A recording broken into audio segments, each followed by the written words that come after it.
বইয়ের কোনো পাতা বা ছাপানো কোনো ডকুমেন্টের ছবি তোলার পর ছবিগুলো কীরকম হয় আমি একটু আপনাদেরকে দেখাচ্ছি। এই ছবিগুলো সোশ্যাল মিডিয়াতে ব্যবহারের উপযোগী না বা ছবিগুলো প্রিন্ট দেওয়ার মতো না। এই ধরনের ডকুমেন্টকে প্রিন্ট দেওয়ার জন্য বা সোশ্যাল মিডিয়াতে শেয়ারের জন্য সাধারণত স্ক্যানার ব্যবহার করা হয়। তো স্ক্যানার ছাড়া মোবাইলে কিভাবে একেবারে স্ক্যানারের মতো করে এই ডকুমেন্টগুলোকে স্ক্যান করা যায় সেটা আমি আজকে এই ভিডিওর মাধ্যমে আপনাদেরকে তুলে ধরব।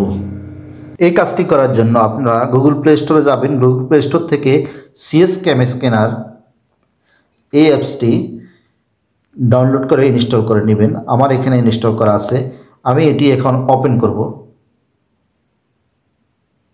CS ক্যাম স্ক্যানার ওপেন করার পর আপনারা এরকম একটা স্ক্রিন দেখতে পাবেন। এখানে লক্ষ্য করুন আপনারা ক্যামেরার আইকন দেখতে পাচ্ছেন। ক্যামেরার আইকনে টাচ করুন। যে ডকুমেন্টটি আপনি স্ক্যান করতে চাচ্ছেন সেটি ক্যামেরার নিচে রাখুন। দেখবেন একটা বর্ডার দেখা যাচ্ছে। এই বর্ডারটাকে পেজের যথাযথ স্থানে রেখে শুট বাটনে টাচ করুন।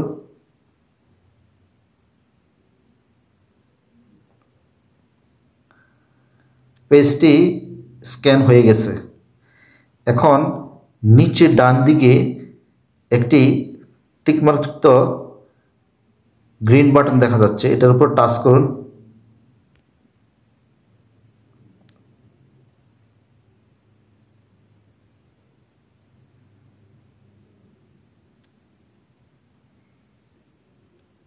এখন আরও পেজ যদি আপনি স্ক্যান করতে চান তাহলে পাশেই দেখুন অ্যাড পেজ একটি অপশান আছে, এখানে টাচ করুন। পরবর্তী পেজ একই নিয়মে আপনি স্ক্যান করে নিন।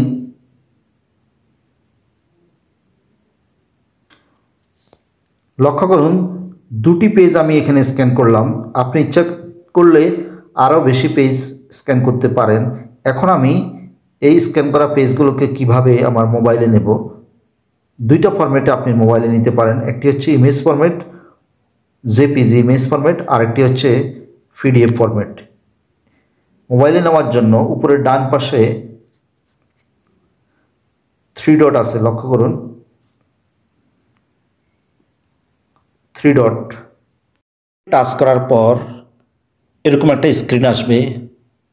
এখান থেকে আপনি সেভ টু গ্যালারি এই অপশানে যখন টাচ করবেন তখন ইমেজগুলো জেপিজি আকারে আপনার মোবাইলে সেভ হবে। আর যদি আপনি PDF আকারে মোবাইলে নিতে চান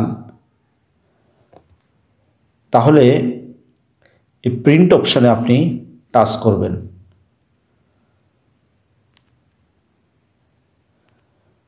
প্রিন্ট অপশানে টাচ করার পর দুইটা অপশান আসবে, আপনি আদার প্রিন্টার্সে টাচ করবেন। আদার প্রিন্টার্সে টাচ করার পর প্রিন্ট আসছে, দেখুন প্রিন্ট অপশান আসছে।